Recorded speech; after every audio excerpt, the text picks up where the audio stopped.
Sean and Joe, another episode ready to go. They're gonna talk about the good and the trash and anything in between. Cherishing make-believe, get ready for Halloween. It's the horror show. I know you missed those guys. Tune in and find out what's on their list tonight.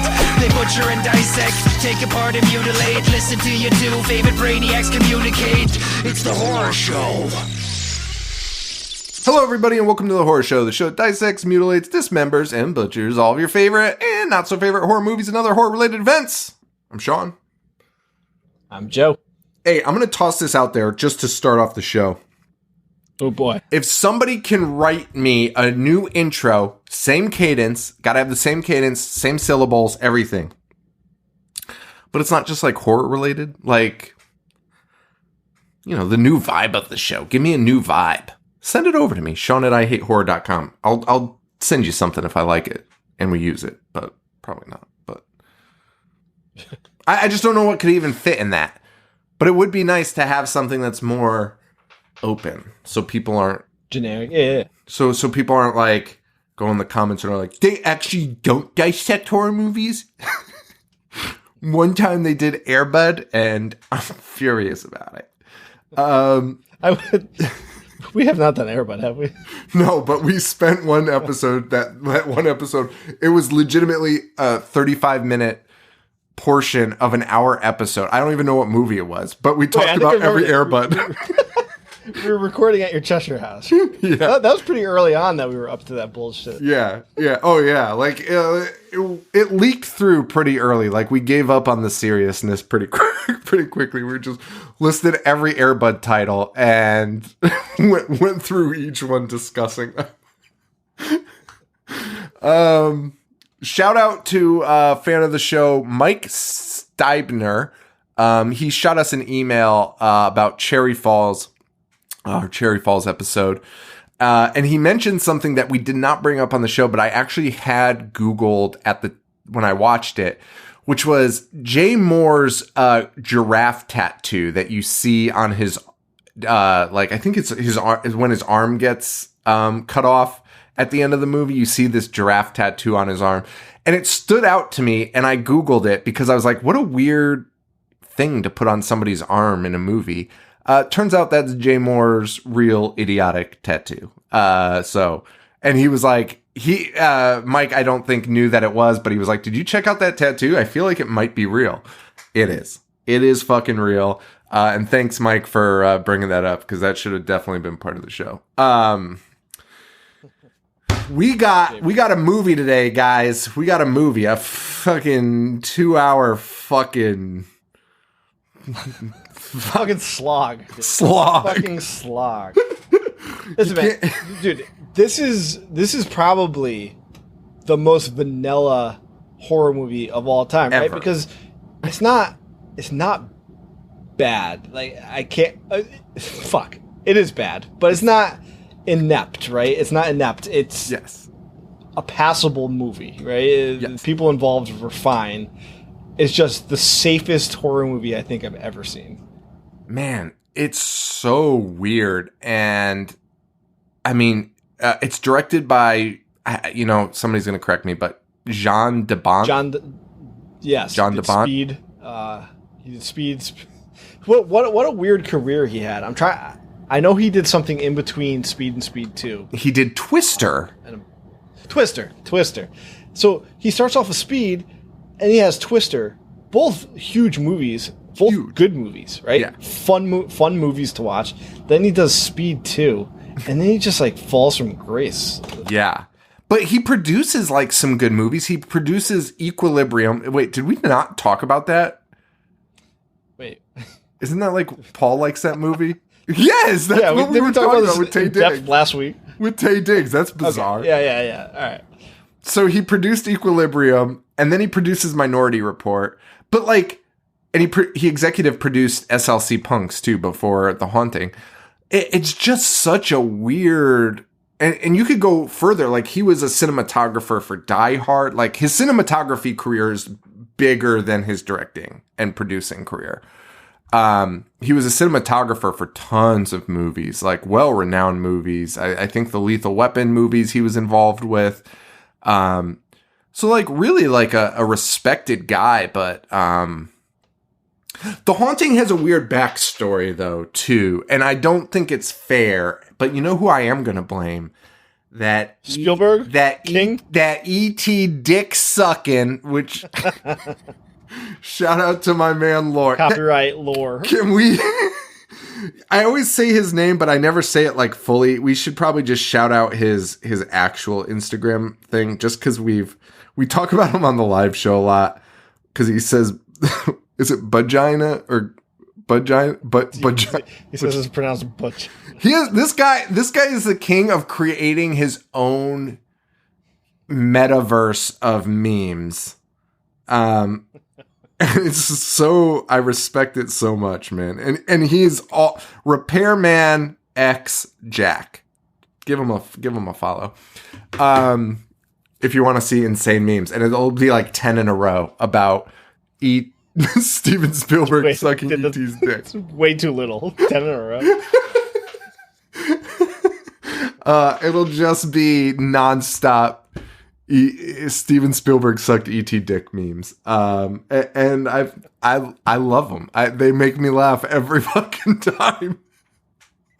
But anyway, you know, I blame him. I blame him for this mess. He had the best. What was that? I was just flabbergasted that both him and King are involved in the birth of this. Oh, it's nuts. Two giants who then have a falling out over creative differences. Stephen King writes a draft script. They love it. And then something happens. Stephen King's out. And then he takes his script and makes that, what was that one called? Rose Red. He takes that. So it's basically this fucking movie. Takes that, goes his way. Steven Spielberg asks Wes Craven to do it. Wes Craven doesn't. I think that's earlier though. He asks Wes Craven to direct it. Craven says he's going to do Scream, probably because there's no rape in The Haunting. So he was like, not my cup of tea. So he's out. And then they get John DeBont, who, you know, I would have picked him up. I mean, maybe I wouldn't have. Probably not, actually. He's an action guy, right? Yes. Well, that's all right. And then they gave him like the reins on this, and also worth noting, this is a 1963 movie originally. Yes, and it has like a source material book. Yes. They did not. They somehow. How the fuck do you have Steven Spielberg involved with this, and they can't secure the rights to this film? Like, why is he even going forward with this? Because they didn't secure the rights to The Haunting. They could not replicate any shot that was used in the 1963 version. But they did. Well, they weren't allowed to. What did they remake? Maybe he paid out the ass. Dude, that scene, like, well, so I watched the 63 version after, which, by the way, I'd actually never seen the 1963 version. It's fucking great. I mean, both of them are long. It's good. They're both 2-hour movies. And here's the thing, though. The 1963 one, you watch, and you just watch it, and it's good. It's good beginning to end. I love it. The one scene that stood out to me that was, like, almost shot for shot is Theo and Nell at the house, and the groundskeeper, the female groundskeeper, I forget her name, is doing the rules. Where it's like, dinner will be served at 6, breakfast at 9. Like, it's almost shot for shot. Like, same script and everything. I mean, it's right here. It says the production company did not have the remake rights. They're not allowed to replicate even one shot from the 1963 film. I mean, when you're doing something based on the original source material, I would imagine you could probably argue that, especially if it's just somebody reading the fucking rules. What am I supposed to do? You know, there had to be some. I mean, yeah, I don't know. What a weird fucking thing. It could just be like, oh, they're wearing different clothes, right? But it's not a direct shot for shot. Here's a fucking problem. Though. Regardless, here's the fucking problem. if your 1999 movie is more boring than a 1963 2-hour movie in 1963, you've got fucking problems. You got pacing problems. Shut. Dude, it's like they don't know. They've never watched a horror movie because we did The Haunting on Hill House. Yes. Last week, right? I watched the 1959 version beforehand. That has more legitimate attempts of scaring you. Yes. Than this movie does. Correct. By the way, speaking of The Haunting on Hill House, people were upset that I don't like it. Hey, guess what? Another case in point. 1963 Haunting. I know it's a little bit later, same period. So much better than the fucking Haunting on Hill House. Dude, that's crazy, man. No, get the fuck out of here. That's crazy. Watch it. There's no spooky skeletons. Yeah, I know. Well, guess what? There was a spooky skeleton in the Haunting 1999. Sean, I saw Haunting 99 in theaters, and I distinctly remember because a bunch of people who I didn't normally associate with, we all met up from our grade to go see that. And I distinctly remember the fireplace scene, with the spooky skeleton and people yelping when it popped up. Yo, that was actually in the same vein as the House on Haunted Hill level of spooky skeleton. It's I agree. Actually on a string and just sits up.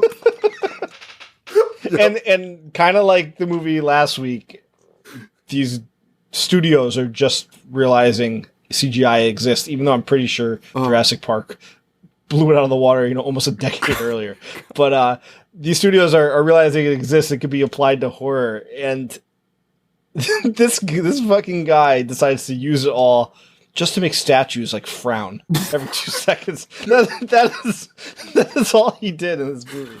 Yo, my favorite part of this movie, well, no, there's going to be a bunch. This is going to be one of those movies, now I can already tell by the vibe that we have right now. It was awful to sit through. It was really fucking bad to sit through. But I think us talking about it will I'm going to be this was the best part of the movie 100 times because there were so many reciting it to somebody else. It's so funny. But it was all really at the tail end of it. Dude, when she gets into the fight with the CGI statue and you're like, oh shit. And she just whacks it with a fucking stick and then it's and then it just stops. These fucking, yes.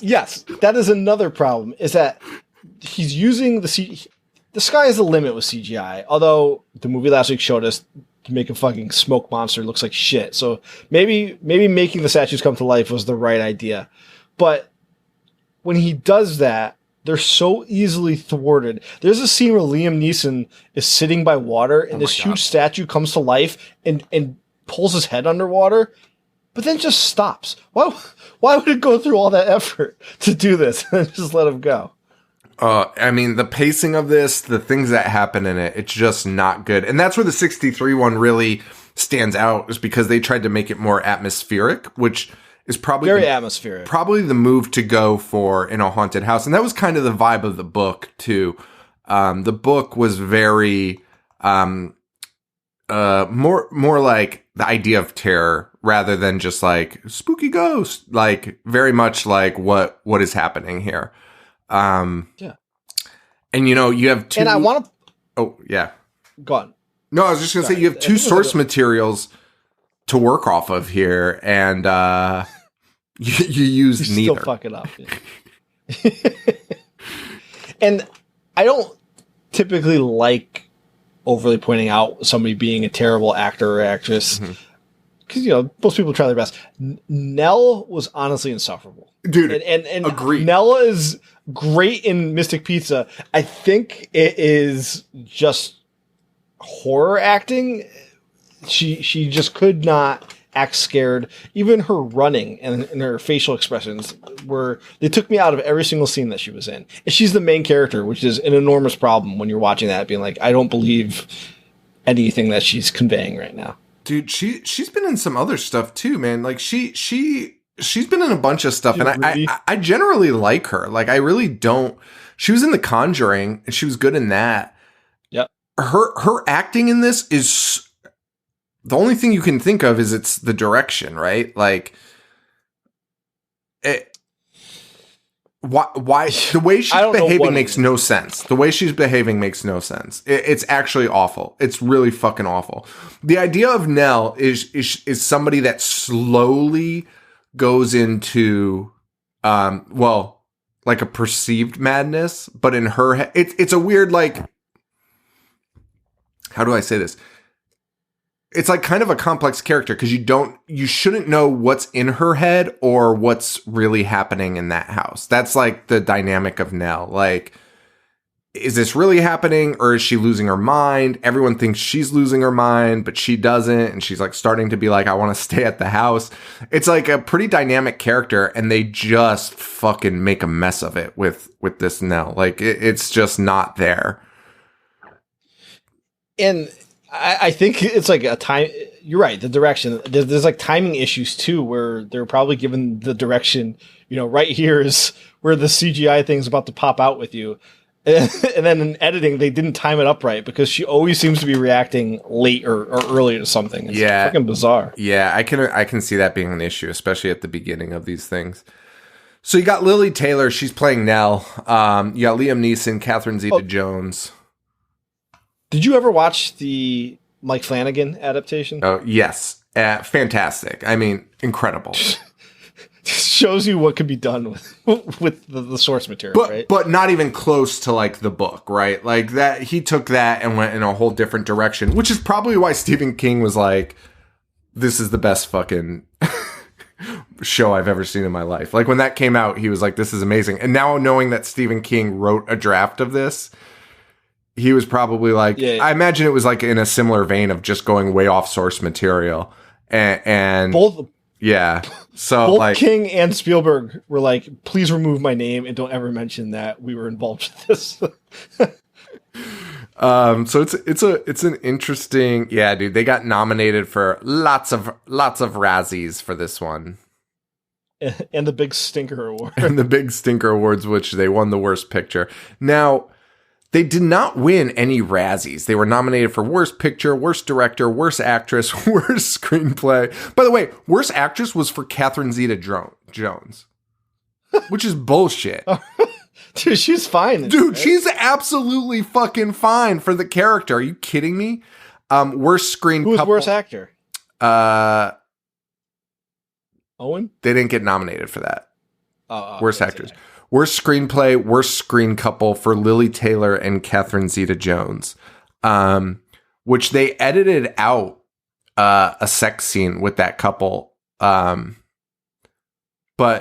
I didn't get a vibe that they were together in this. Did you? Yeah, when they first meet, it is very heavy undertones. Oh, okay. I must have missed that. But let's talk about the 20th, because listen, guys, this movie's a little slow, so We'll talk about some other stuff before we get into the movie. So, 20th Golden Raspberry Awards was March 25th, 2000. What a time for film. Tell me what won Best Picture. Worst Picture was here were the nominees. Star Wars Episode. This is a crop. Star Wars Episode 1. The Haunting, Big Daddy, Wild Wild West, and The Blair Witch Project. Well, Big Daddy and Blair Witch don't deserve to be on that. I agree. It's kind of crazy. Dude, Wild Wild West needs to fucking win that. It did. It won. Okay, thank God. It won Worst Picture. Worst Actor was taken by Adam Sandler for Big Daddy. Big Daddy? Yeah. I don't know why they were so fucking hard on that. Also nominated was Robin Williams for Bicentennial Man, which probably should have won. Probably should have won. Arnold Schwarzenegger in End of Days. That's bullshit. That's just Arnold, dude. Like, how are you gonna complain about that? Kevin Kline as Artemis Gordon in Wild Wild West. Yeah. Another one that should have won. And Kevin Costner for The Love of the Game. So that's a good one. The girl Heather Donahue, Blair Witch Project, won Worst Actress. How can you? She's playing an amateur. It's supposed to be real. It was made by amateurs. Are you kidding me? Like, come on, like, relax. Yeah. Worst supporting actor, Ahmad Best, Star Wars Episode 1. He was going to, dude, like, this one could have won. Rob Schneider as Nazo in Big Daddy. Worst supporting actress, Denise Richards in The World Is Not Enough. I don't even know what that is. James Bond. Yeah, he was going up against some other. They nominated Kevin Kline as a prostitute in Wild Wild West for best supporting actress. Will Smith and Kevin Kline lose for won for worst screen couple. Fair. Worst director, Barry Sonnenfeld for Wild Wild West. Worst screenplay, Wild Wild West. And worst original song, Wild Wild West from Wild Wild West. They also had the song's not that bad. They gave it to Stevie Wonder too. And Kool Moe Dee. They also gave away worst of the century this year in the 2001. Worst of the century and decade. Worst actor of the century. Pauly Shore for Biodome, Jury Duty, Encino Man, etc. William Shatner for every Star Trek film he was ever in. Prince. What? Prince for Graffiti Bridge, Under the Cherry Moon, etc. This one's a fair point. Kevin Costner for The Postman, Robin Hood, Prince of Thieves, Waterworld, Wyatt Earp, etc. Waterworld. Dude, The Postman where they just redid Waterworld except he was a postman. Which already was, dude, Waterworld was torn apart, losing money. People being like, Kevin Costner will never work again. And then he somehow gets a bigger budget and just redoes it. Except this time, himself front and center as Postman. This time he's the most boring job of all time. In a desert. I mean, I get that it's, dude, a post-apocalyptic postman. Like, you can't make that interesting. Dude, and the concept really was like, he still delivers your fucking mail in the apocalypse. And then Sylvester Stallone for 99.5% of everything he's ever done. And Sly won it. Sly won it, man. Worst actress goes to Madonna, which I appreciate that. She's finding Dick Tracy. She was up against Elizabeth Berkley for Showgirls. Bo Derek. Brooke Shields, that's not fair. And Pia Zadora. Where's she from? Like, this is the one person they chose to pull from, like, Voyage of Rock Aliens, Butterfly, Fake Out, The Lonely Lake. I don't know any of these. Worst picture of the decade. So this is 90 to 2000. Showgirls, 1995, beats out The Postman, Hudson Hawk, Burn Hollywood Burn, and Striptease. Wow. Yeah, Showgirls won 7 Razzies in 95. Worst new star. We should do Showgirls. What's that? We should do Showgirls. Showgirls was Showgirls not just like the most discussed movie in young boys? Showgirls, and you mentioned the other one, Striptease. Yeah. It's a big fucking leg on the cover. Bro. But like, Showgirls was like, we knew her. We knew Elizabeth Berkley. Like, that was our girl. Yeah, Saved by the Bell. Worst new star of the decade, Pauly Shore, Elizabeth Berkley, Ahmad Best, Sofia Coppola for Godfather Part 3, and she was in Star Wars Episode 1, and Dennis Rodman for Double Team and Simon Says. Pauly Shore won that, so... Yep, that's the 20th Golden Raspberry Awards.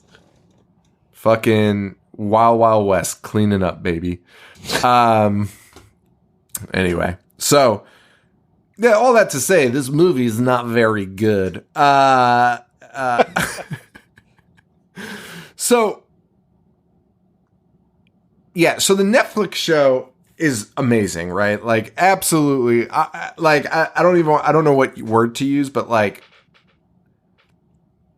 captivating. To modern day classic. Captivating, right? Like, so well done. Yeah, like, just like nonstop, edgier seats, like, really just filled this story out a bit more. But, these other ones are really going with more of the book's rendition of it, which all the same characters, Nell, Theo, the doctor. So I don't know what goes wrong here. Dude, they even made them change the ending. The studio made them refilm the ending. No one knows what the original ending was. It was destroyed, supposedly.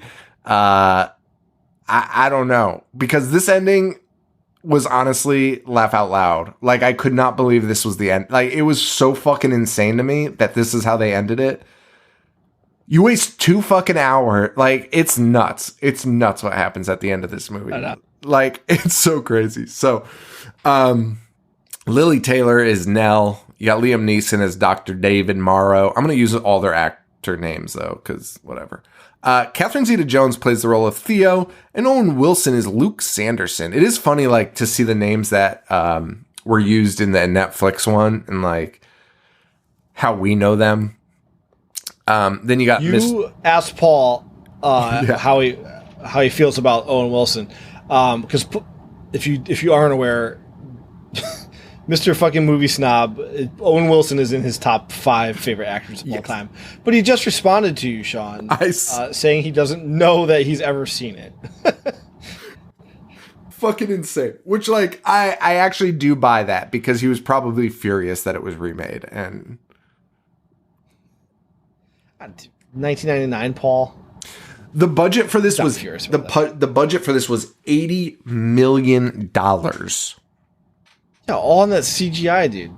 Dude, the CGI, and honestly, too, the fucking house is so overly decorated. It's one of the most elaborate sets I've ever seen in a horror movie.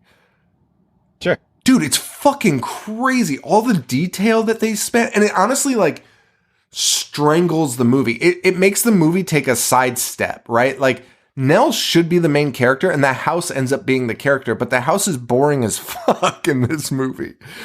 Yeah, I think the house being the character would be fine if they had a clue of how to do it. Yeah, agreed. And it's like, so, like, it's actually, like, distracting a lot of the times, like, how ornate the fucking house is. Like, the doors are 30 feet tall. All I could think about was, like, how they made this fucking place. Like, it was fucking insane. I've never seen so many, like, so many rivers and streams in this fucking house, too. So, one of the weirdest parts to me is that moment where they go into the carousel room, and I was like, that's fucking weird. And then they go into another room where they're jumping on books over, like, a lake in the house. Like, and I was like, no one's thinking this is odd. Like, this is weird. The other weird thing is, in 63 and in the book, the idea of the story is, like, the doctor is like, I believe in paranormal activity.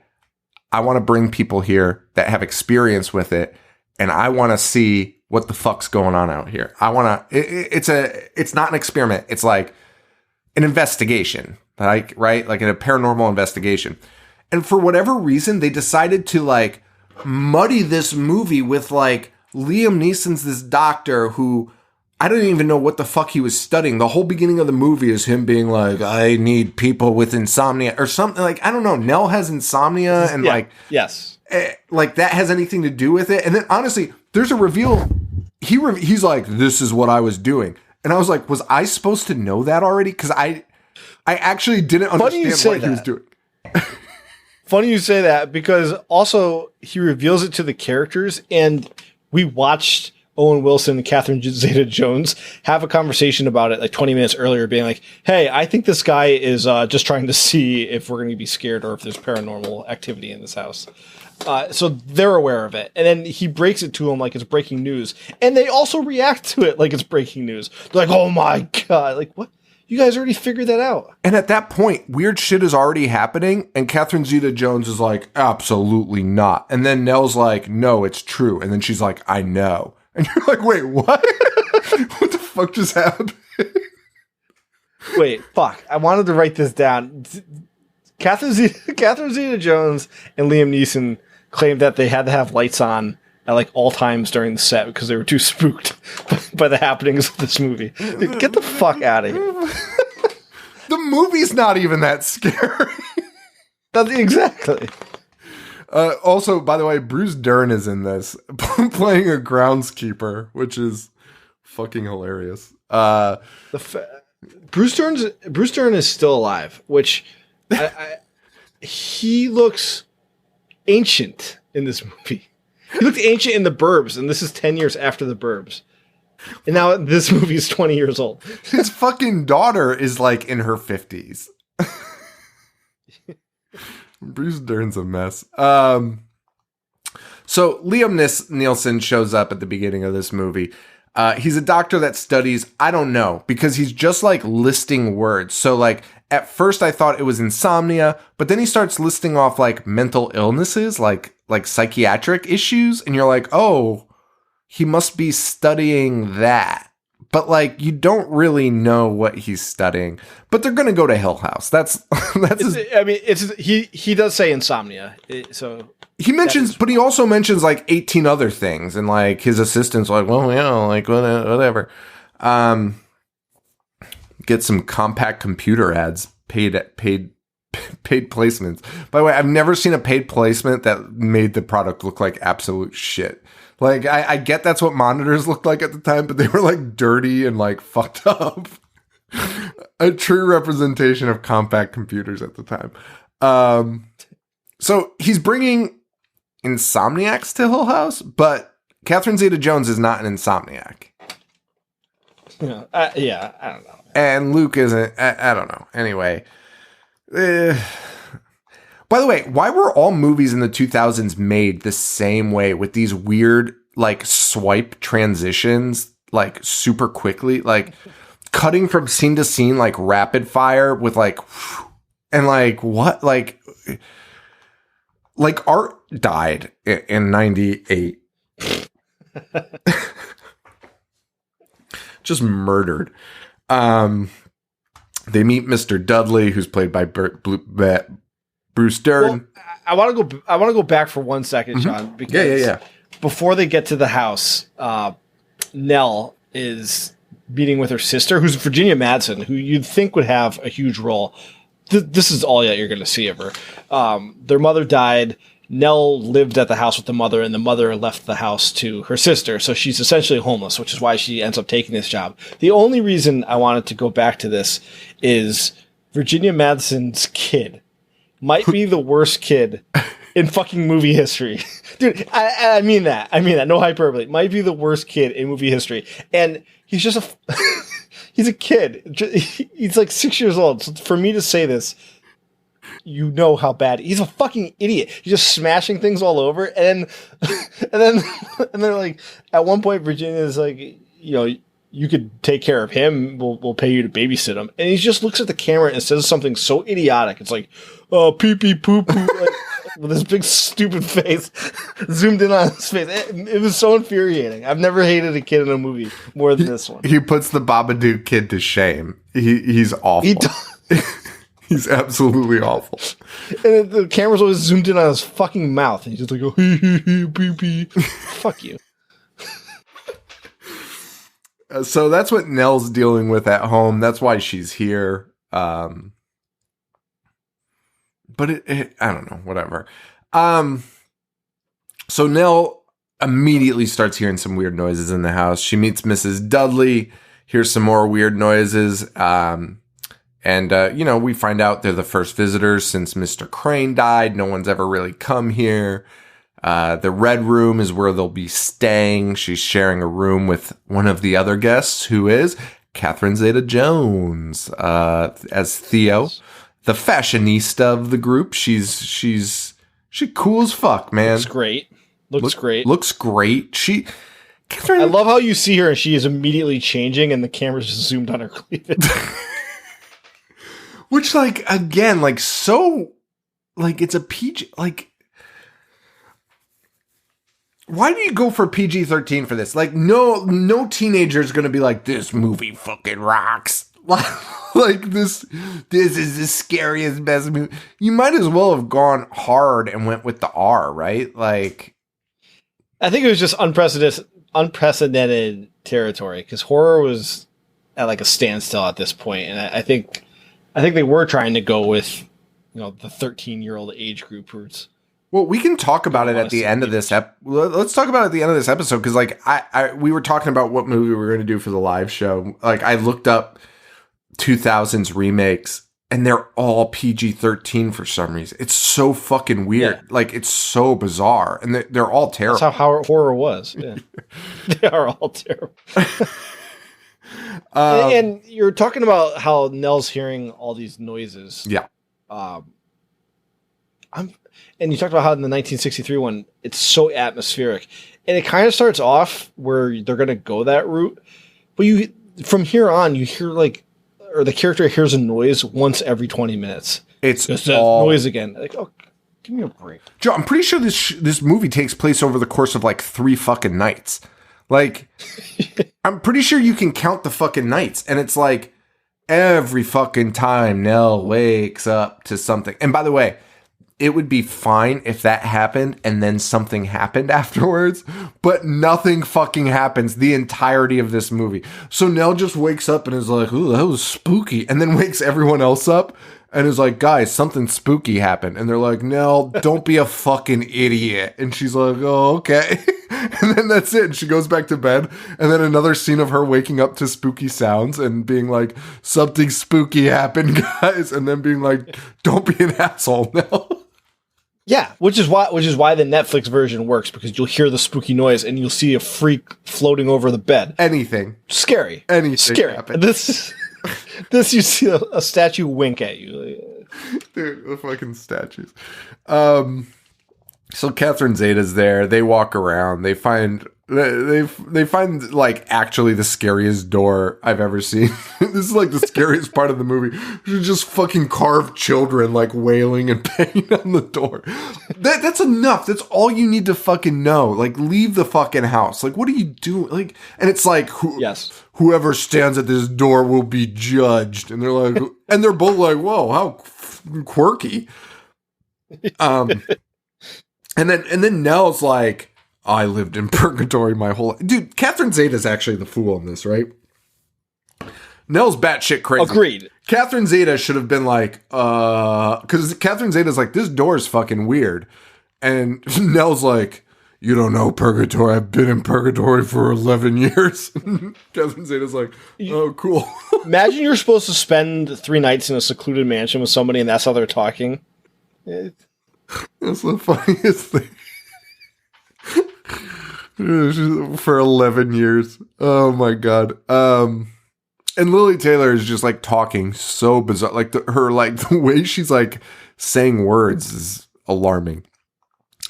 They find, and it's very similar to the Netflix. You get the like colored doors, right? The green door and the red door and things like that. Yeah. So they go through the green door and it's a carousel room for no reason. For no fucking reason. And this, I mean, there's other scenes shot in it, but it doesn't play a role in the plot of the movie. There's no real reason for it to exist. So that's it. Well, then we meet Luke, who is Owen Wilson, who is just like none of these characters have any fucking depth whatsoever. Like, even Luke, who comes in and like kind of has a crush on Catherine Zeta-Jones. It's not even like an overt crush. He's just like, yeah, she's cool. Like, that's like basically the fucking extent of it. And you're like, am I supposed to care? What am I supposed to do with this fucking guy? And like the whole movie is just him they're all just like kind of floating through it. Like, none of them.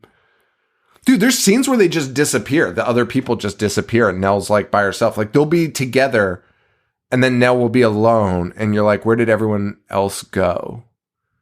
And it's not really discussed. I'm I love how Owen hits you with the wow, his trademark wow. Trademark. The first sentence. Yeah. The first sentence that he utters while he's on the screen. Liam Neeson then shows up. He's the doctor. He shows up with Todd and Mary, his assistants. I don't know why that was written in, because fucking Mary immediately gets her face cut open by a piano wire.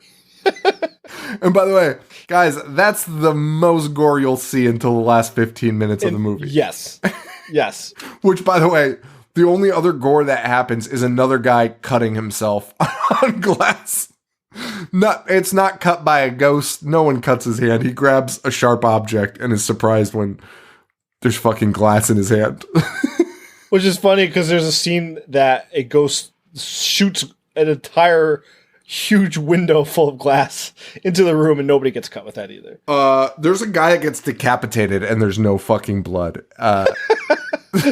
Fun fact.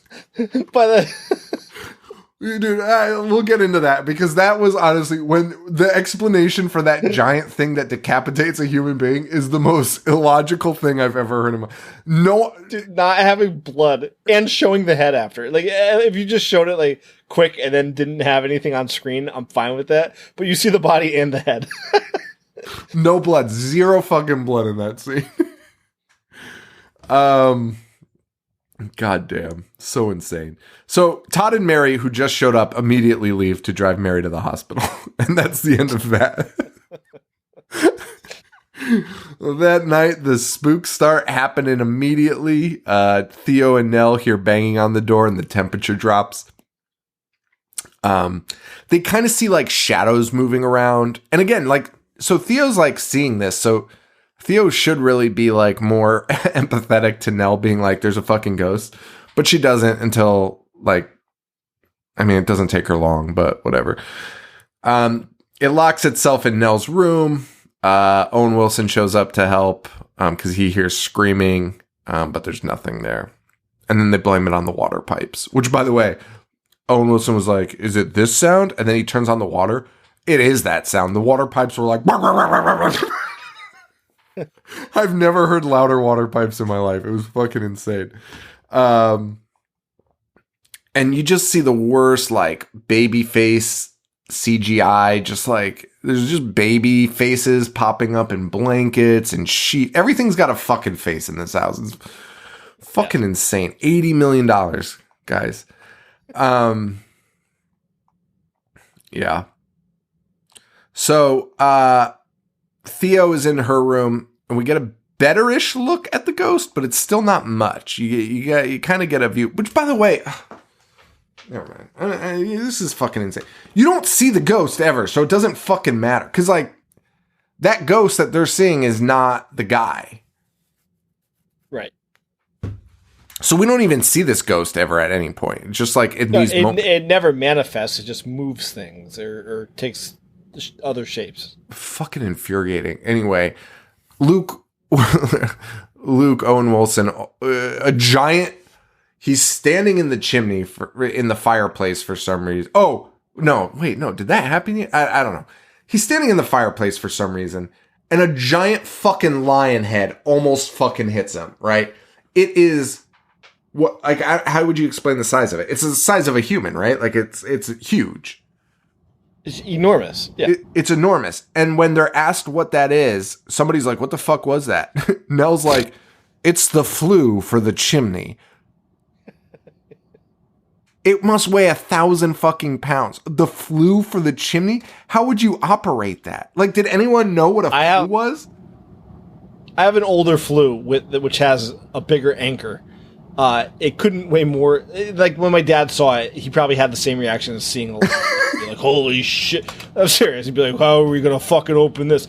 It can't weigh more than like a pound, right? But it's designed in older fashion, so it looks different and it's like bulgier.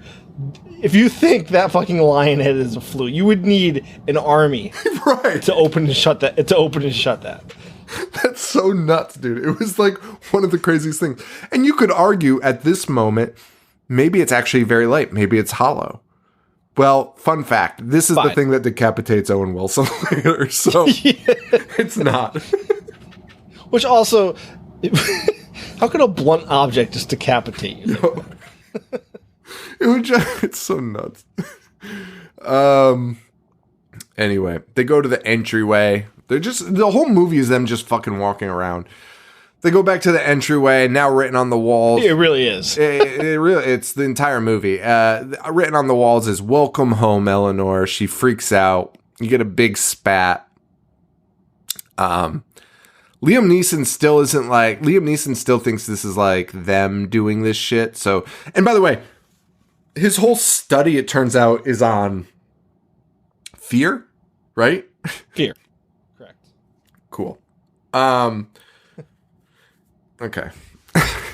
So he had to make... Again, Owen Wilson and Catherine Zeta-Jones have a scene where it's just the two of them. Just the two characters. Yes. Being like, I think he brought us here to scare us. And then the next scene, Liam Neeson's like, I have a confession to make. I brought you here to scare you. And they're like, oh my fucking God, you fucking piece of shit. Like, you guys already figured this out. Right.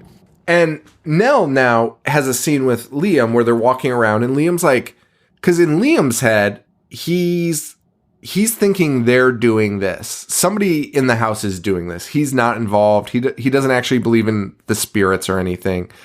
He's here just to see what they'll concoct in their own heads, kind of thing. And so he takes Nell, who he thinks is losing it, and he's right. He takes her for a walk and they talk, and Nell, like, who has been acting normal this entire time, is suddenly like, I'm so happy to be here, and acting crazy, like balls out nuts, and is like, the ghosts are talking to me. How could I not love it here? And you're like, what the fuck is happening? Why is this happening? But then she just goes right back to being normal Nell afterwards. So it's like, there's no gradual growth to this. This is just Nell acting like she just turns it on. Like, it's almost like they filmed it out of order or edited it in out of order. It's bizarre. Like, Nell acting like, but then it's not, because at the end of the movie, Nell goes full on Nell, which she does in the other ones, where she's like, I'm staying here. This is my home and I'm not leaving this house. Right? True to the story. But then she's also like, fuck this house at the same breath. And then it's like, I'm staying here though, but also fuck this house. And it's like, wait, what? Like, this is such a weird, like, the character was totally fucked up. Like, they fucked that character up so badly. I don't know. It's a bummer. That night, Nell has more visions, more sounds, more encounters, bloody footprints that she follows. And then she gets a book. And the book's like, this dude's just, the guy kept great record keeping of all the kids he killed. Most thorough child killer in history. He wrote all their names in a book, and when he killed them, he crossed them out and put a cross next to their name. Fucking insanity. Which is so hilarious because, like, we're about to find the plot. Nell discovers the plot, and he's like, he kept this a secret from his wives, and whenever they found out, he killed them. But it's like, what a fucking secret. He just had a book in the fucking study crossing out names of the people he fucking killed. Fucking maniacs. Nell tells Catherine Zeta-Jones that she found the bloody footprints. And again, like you said, right? Like, Catherine Zeta has seen some shit. Catherine Zeta also thinks this is a fear thing. And Catherine Zeta's like, you need to go to fucking bed, you maniac. Yeah, it's very baffling. But then also she's like, huh. And then leaves to go investigate the same fucking thing. Yes. Meanwhile, the fucking ghost children start playing with fucking Nell's hair. So you're like, oh, something might happen here. That's it. They just stop. They don't. Dude, these ghosts are the most, like, easily, like you just shoo them away and they're just fucking, they fucking leave you alone. That's exactly right. They're just like little kittens, right? Just nipping at your ankles. even the bad ones, like, they're just like, you're like, hey, stop it. And they're like, ooh. That's it. Get a little loud with them. And Hey, Just go cut back it to out. Most timid ghosts in the history. Also, dude, they're playing with her hair.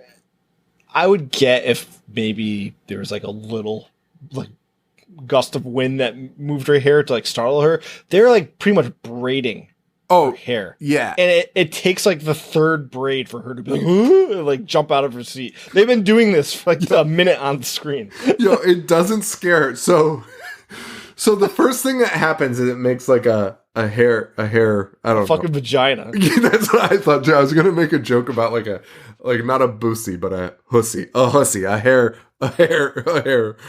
pussy. And so it opens it up and you're like, okay, that's a little weird. But then like you said, then they just start braiding it and it's like they're like actually full on braiding it. And she doesn't get alarmed and she's like, huh? But then doesn't get alarmed until she looks at a picture of the dead wife who also has braids. And then she's like, whoa, that's spooky. That lady has braids too. Feeling that in your hair, I would throw myself through the window. She's in front of a fucking mirror. She can see it. It's fucking But you can watch it. Watching it happen. Oh man. Yeah, Nell goes to find the doctor she's just talking to whoever she can fucking find. But finds his tape recorder, which she listens to, and basically saying that he thinks Nell is unstable. And guess what? He's not wrong. She's out of her gourd. She is, but like also fine sometimes. So I don't know. Owen and Catherine have the conversation here where they're talking about who's fucking around in the house.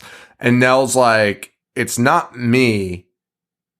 And it's not the doctor because I heard his tape recording and he thinks it's me. and then Owen Wilson brings up the most logical point, which is like, then why are you staying here if you know it's not him? Like, why would you stay here? Because that only leaves one thing. And she says, because home is where the heart is. And again, another point where Catherine and Owen should have been like, I'm out. Peace. I'm fucking out of here. Like, fuck this. Like, home is where the heart is? What is happening right now? We see a woman hanging from the rafters too. That one translated over to the Netflix special. So that was kind of cool. And this is one of the scenes that I referenced before where you see it and you can see Nell's character see it, and Nell reacts so like bizarrely late to it. Yeah. Just like but after it's already disappeared. Which again is what she's doing with the hair. So I guess it's just her character. Which is insane. Her character is also like, well, I guess I shouldn't say her character. The entire movie is just Nell running into rooms and finding easily discoverable items and like that anyone else could have found like in the last 100 years and being like, what? And like the next scene is she runs into a room and finds a photo book and it like reveals the second wife and like, yes, the second wife points to the fucking fireplace. So she goes to investigate and, she finds some bones. Spooky skeleton time. And a spooky skeleton that pops up, but then also disappears. So I didn't know if the bones were... Disappears immediately. Just fucking leave now. Just fucking leave at this point. Instead, she pieces it together. It's like, wait a second. This is my grandma. Which, dude, that alone would be a life-changing, revelation. Yeah. I would leave. I would leave again. I'd be like, this is too fucking weird. I'm out of here. Yes, absolutely. And also it's weird again because like she finds this shit and she's terrified, right? And it's like, okay, that's logical. But then in the next scene, she'll be like, home is where the heart is. And you're like, what? Like, do you actually think that? Because you were literally just screaming because a fucking skeleton popped out, which is fair. Scream at that, like, and leave. But like, how do you like bounce around? I don't know. It's not like the slow descent into madness. It's like just jumping between. Correct. Yeah. So anyway, she follows a kid's voice to this room, and she's like, to show us that it smells, she's like, pee you.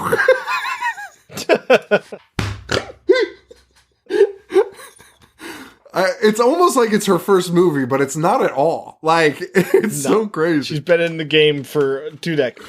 She almost like looks at the camera when she does it, and she's like, woo! Like, what? Which, by the way, the smell is never referenced again, so. And they go into that room at the end, so I was like, oh, let's find out what the smell is all about. There's no fucking smell. She's in there playing with toys. Just ripping ass. Yo, fucking Hugh Crane ripping fucking ass in that room. The ghost of Hugh Crane just shitting his britches in there.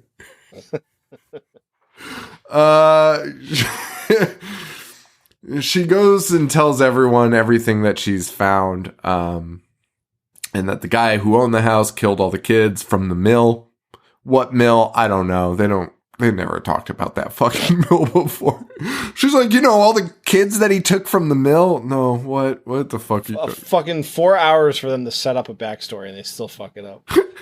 He killed his first wife, and he had a second wife, and now they want to kill Nell because Nell, I don't know why. They don't know why. Why do they want to kill? Why do they want to fucking kill Nell? She's like, Hugh Crane is still in this house. And then this is when Catherine Zeta-Jones, who's been like, even though she's seen the ghost and denied it, is suddenly like, she's fucking right. And you're like, wait, what?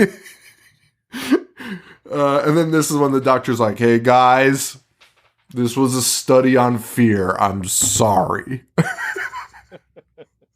Which again, that was like the first time I figured out what the fucking study was about. And he's like, and none of this is real, so it's fine. But it is real. Also, the house gets eyeballs, CGI eyeballs for a scene for no reason. Yes, they do. Like Lightning McQueen, like the lights turn into eyeballs, like animated eyeballs. You get ice faces in the window. All the CGI was so unnecessary. It's actually nuts. Very nuts. The children in the crowd molding. Nuts. The children in the crowd molding are like, ah! like scream. That's why I'm calling. That's why when we started, I said this is like the safest horror movie I've ever seen. For them to have that technology and just be like, what if we put eyeballs in the ceiling? Like, it's okay. Like, I guess that'd be scary. And Liam Neeson, like, he has a change of heart, and he's like, I gotta get you guys the fuck out of here. And Nell is just not for it, and she's talking to, Crane. She's like, I will not let you hurt a child.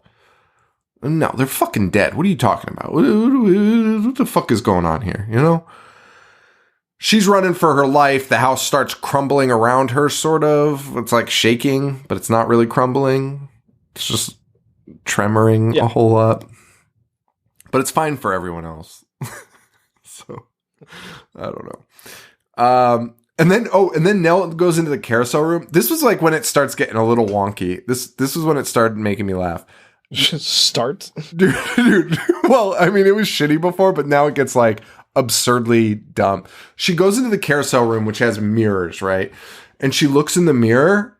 Dude, I didn't see any difference besides some like dental issues. Like her teeth got a little nasty.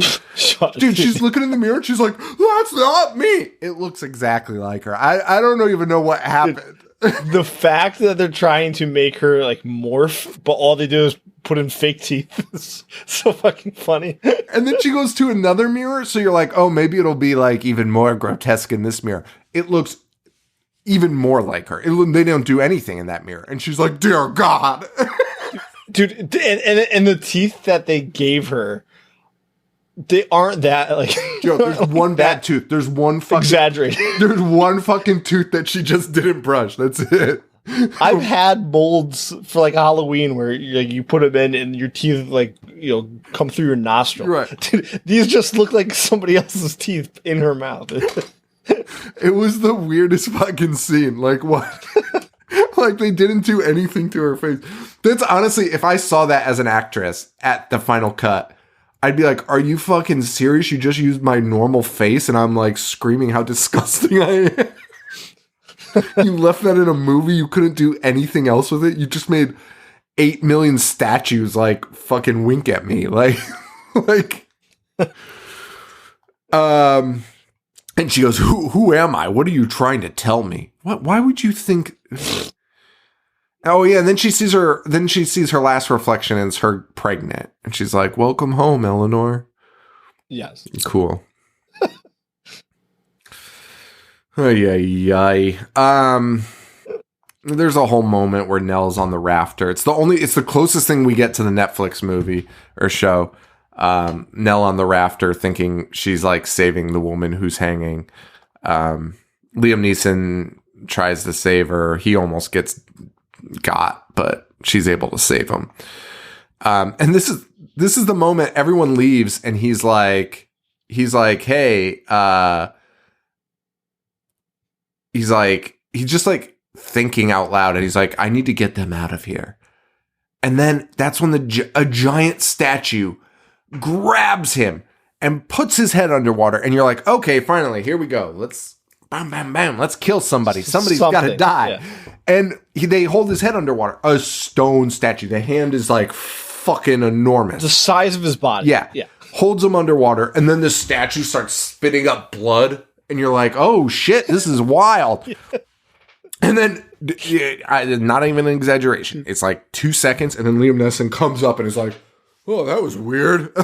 Fucking walks away. The hand, dude, the sheer size of that hand touching him, pulling him down, would just shatter his skull, right? He'd break vertebrae. Like, it's huge. It fucking puts his... Spitting up blood. For nothing. This guy is fine. He doesn't even have a scratch. He just got wet. He pops up and is like, oh my goodness. And that's the end of that. He doesn't even like go tell anyone like what just happened. He has that's the most violent encounter up to this moment too. Yeah, for sure. Correct. And he doesn't even like alert anyone like what the fuck just happened. So fucking weird, dude. So deja vu, Nell wakes up again to screaming kids in the crown molding again. But this time the house is actually like breaking apart. It's fucking like shattering.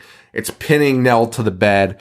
The gang tries to come rescue her. Again, you're like, oh, this is it. We're gonna pop off right now, right? Like, this is it. Like the house is literally splintering. Yes. There's a fucking giant demon with hands coming after Nell. And then Owen Wilson is like, bam, bam, bam, bam, bam, on the door. And then the hands are like, huh? and fucking disappear. Oh, better get out of here. And fucking, they come through and like finally get the validation in a way. Cause she's like, the house actually did split apart this time. So that's good. So we're making some progress here. But yeah, so everyone's on board, but then finally the demon shows his face to everyone, comes out, and everyone sees it now. They free Nell, and they, narrowly escape. I'm not sure what's slower though, the fucking smoke monster from House on Haunted Hill, or this other fucking massless monster that could easily move probably at the speed of light. That's just like, ooh.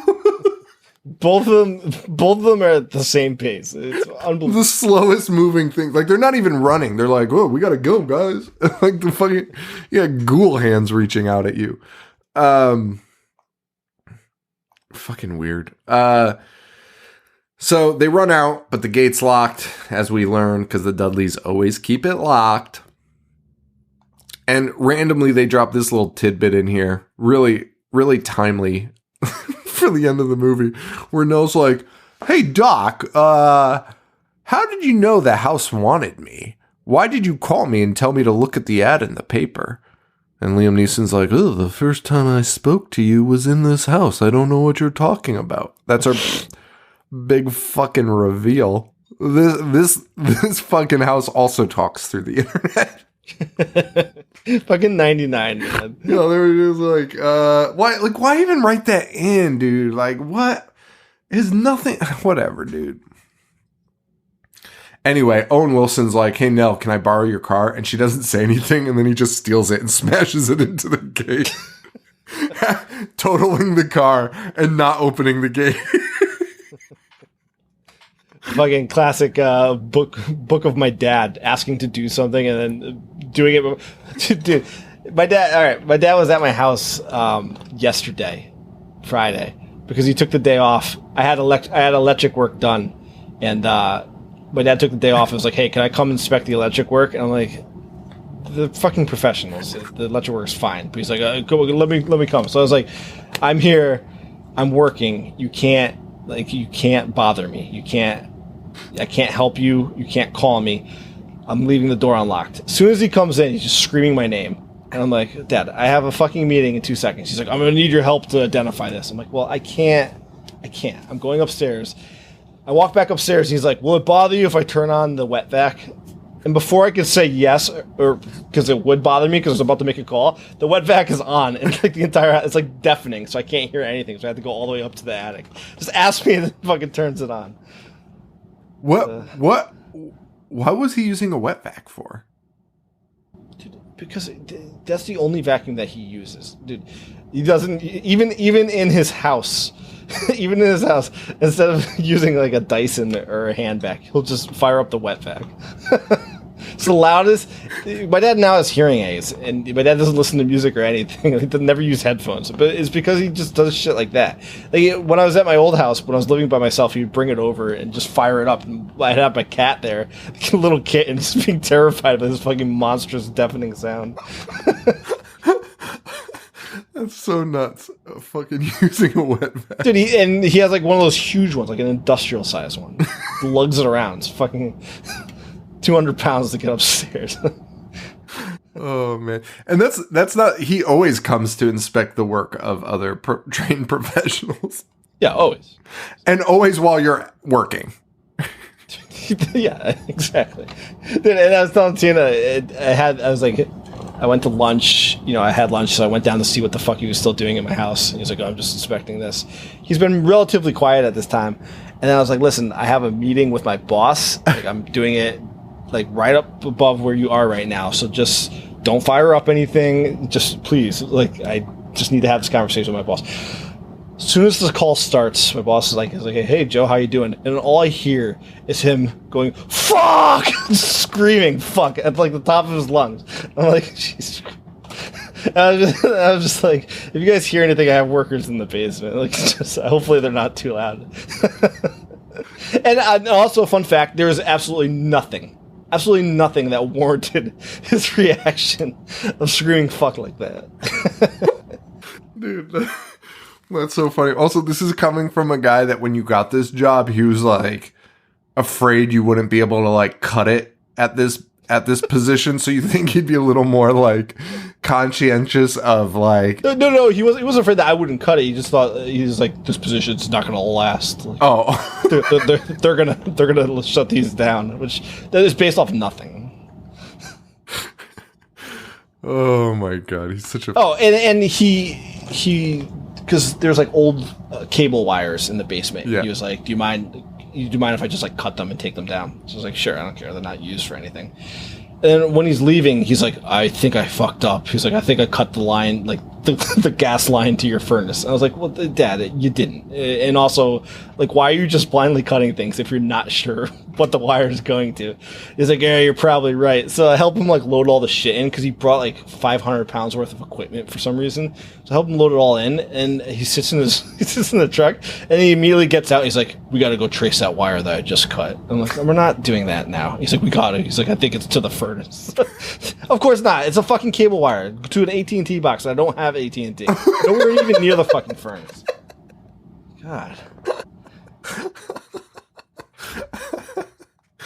Oh man, Joe's dad is the fucking best stories. I don't want to say he's the best, but best stories.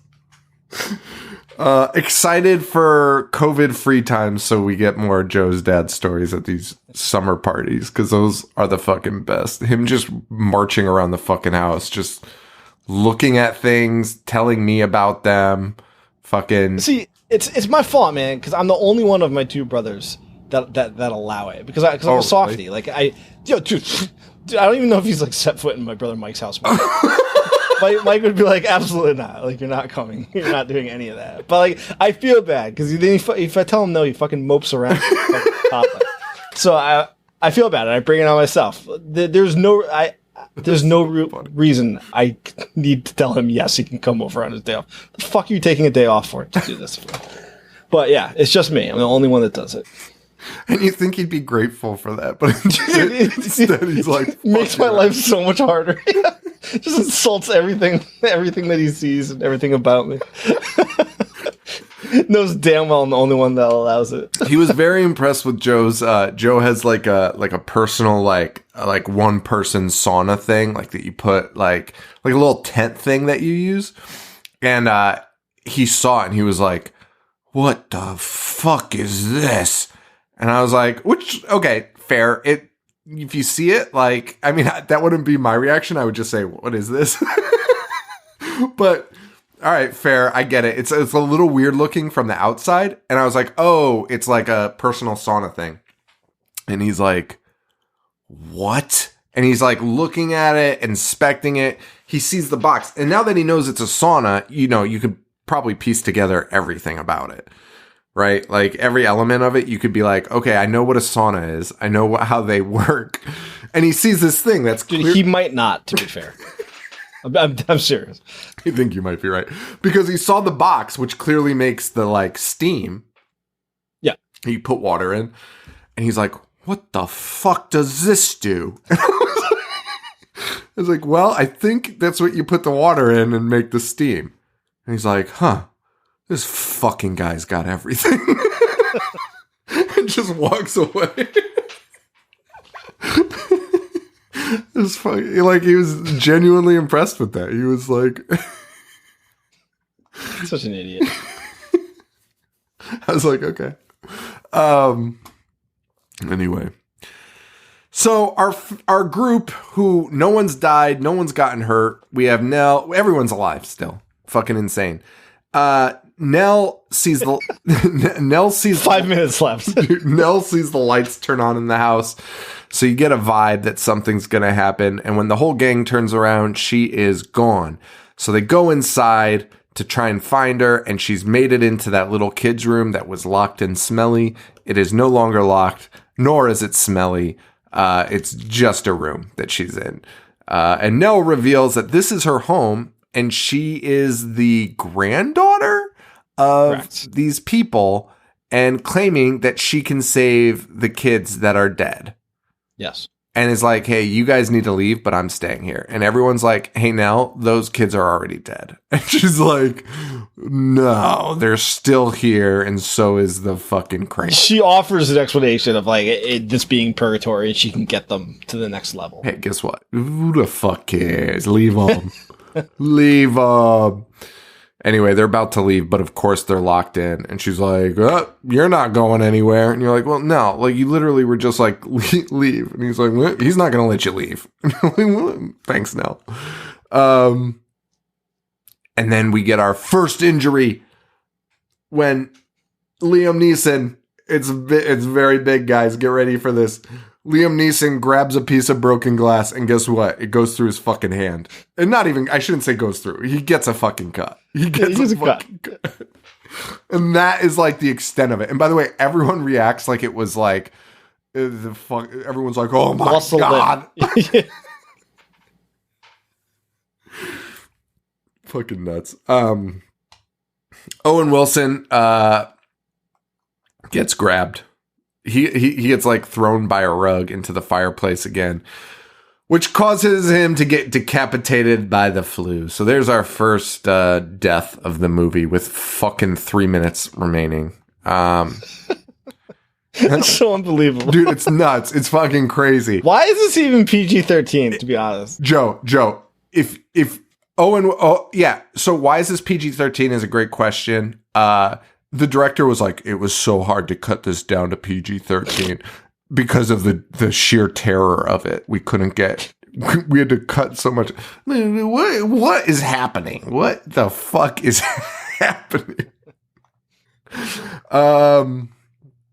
Fucking nuts, dude. Anyway, the house vomits the bones everywhere. Just fucking sprays the fucking bones all over the fucking house.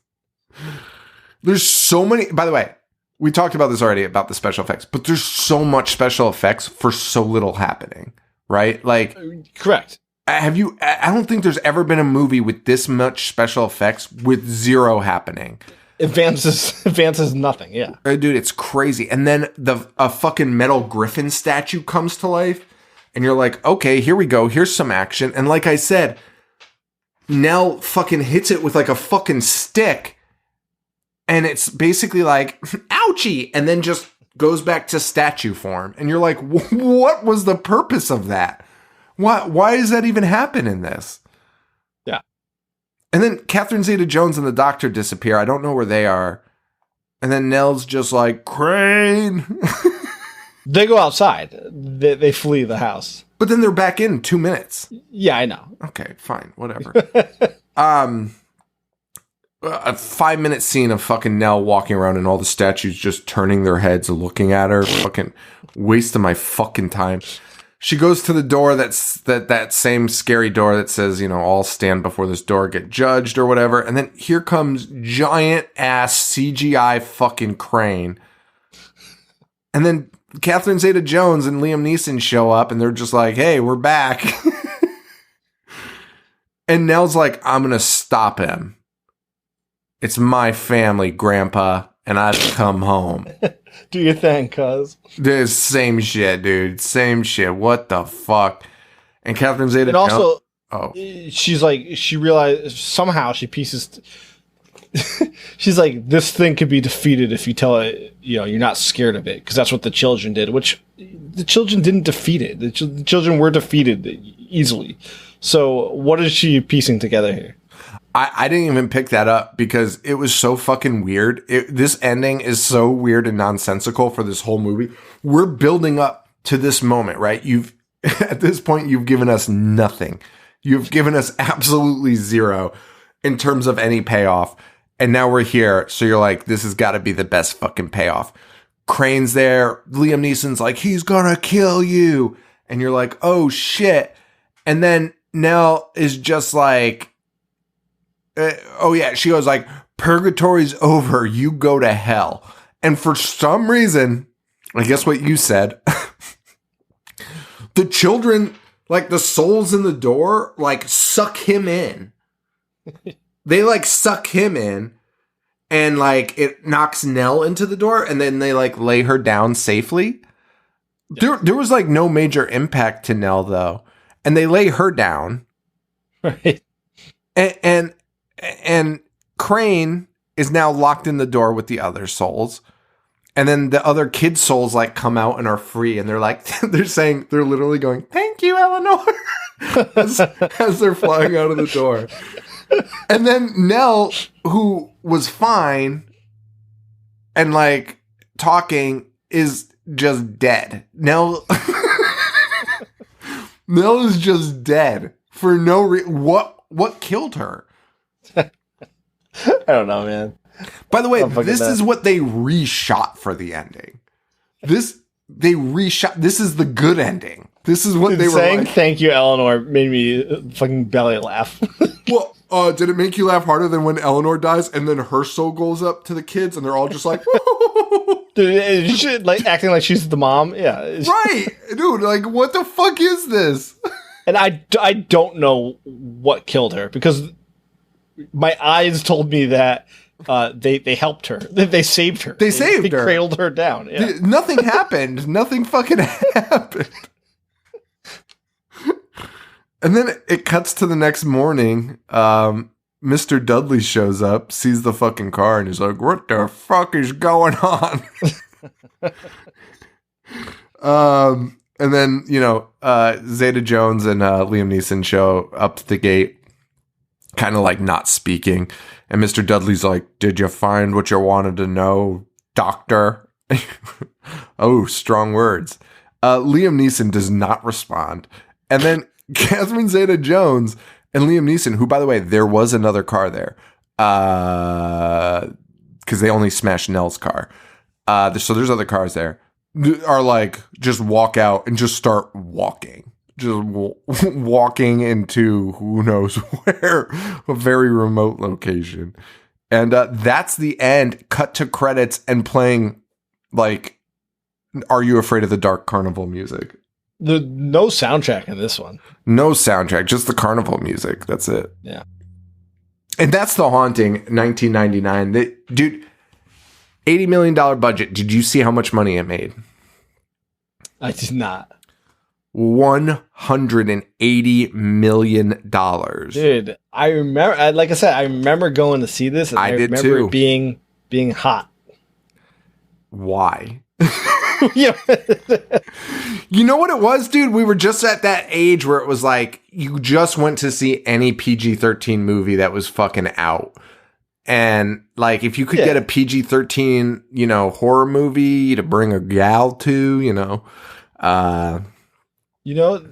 many people thought the world was gonna end in 3 months, so nobody gave a fucking shit. You just go see it, enjoy your last couple of months. I'm sad, dude.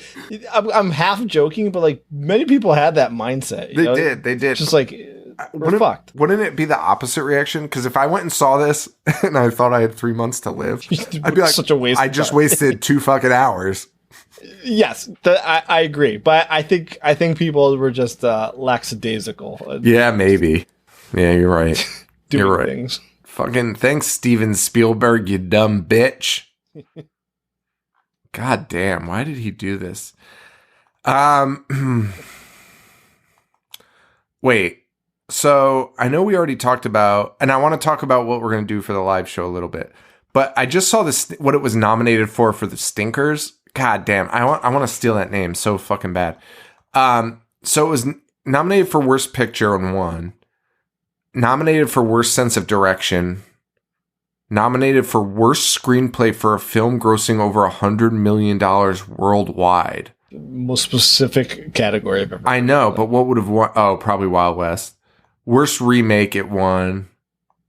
The remake, sequel, or prequel nobody was clamoring for. The least special effects, it was nominated. Those last two, it's just only nominated for. 1999 Stinkers. Jesus Christ, Joe. There's 8 million fucking... Joe. That's the thing with the Stinkers. We noticed it last week, is that they have these categories, but then they'll just list every movie that came out for the year. Dude, it says dishonorable mention, and it lists every fucking movie that was released. That's so fucking egregious.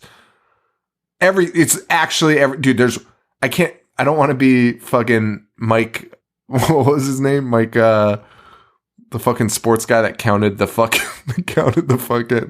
bowl games. Mike Francesa. I don't want to be Mike Francesca, but like fucking I want to count them.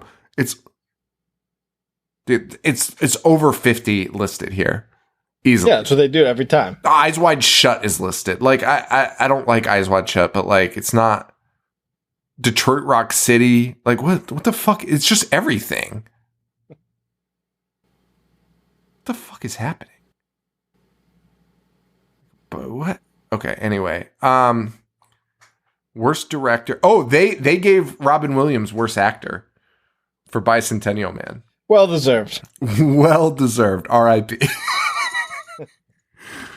R.I.P. Wild West. Wait, Wild West won Worst Picture. Wait, but I thought this won Worst Picture. Excuse me? I don't know. Jar Jar Binks, Worst Supporting Actor. Most painfully unfunny comedy. Wild West beat Baby Geniuses and Inspector Gadget, which is bullshit. That's some bullshit if those are in the category.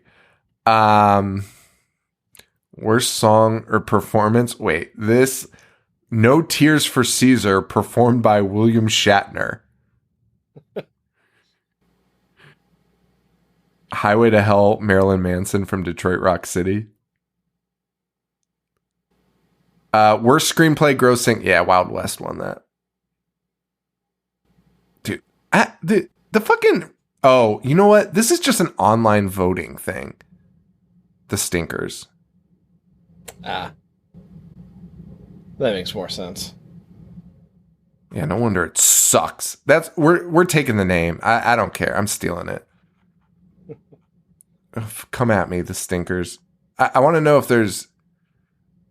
Are they even around anymore? I don't know. I only just heard about them for the first time last week. Oh, dude, they ended it in 2006. We're taking over the title. The new Stannies? We're taking over the Stinkers, baby. We'll give out the Stinkers and the Stannies. The Stankers. The Stankers. Yo, I'm so down with the Stankers. It's unbelievable. Yo, the fucking Stankers. Yeah, let's do that. All right, so live show. We talked about doing Sedaris. Do we still want to stick with Sedaris, or do we want to do some of those other remakes? Because, like, we talked about some remakes that are, like, nutty. My vote is either... So, I'm down with Sedaris. If we don't do Sedaris, my vote is for the Brandon Fraser Mummy. Because the other ones... like... We also want people to be interested in joining us, right? Yeah. So, the other ones are, like, snoozers. And My the Mummy... Bloody Valentine is... My Bloody Valentine is good. I think it is. It's good. I started saw it in watching it theaters. and I liked it. But I mean, it's bad. There's a lot of bad to it, but it's good. Maybe we pocket that though and time it for Valentine's Day next year. All right. Yeah, that's true. Honestly, I don't care about not doing these. It's just like I sent him to Joe. Oh, When a Stranger Calls, which PG-13 remake, Prom Night PG-13 remake. That blows my mind. Like, they're going to be awful, right? Like, but like I'm so fascinated by all these remakes during this period now. See, When a Stranger Calls might be tough. Not tough because it's, watching a movie is watching a movie, but it's one setting, right? And it's half as interesting as the original one. But no, we can open it up. Maybe we can open it up for a vote or something. No. Well, I'm done. I think Sedaris is good.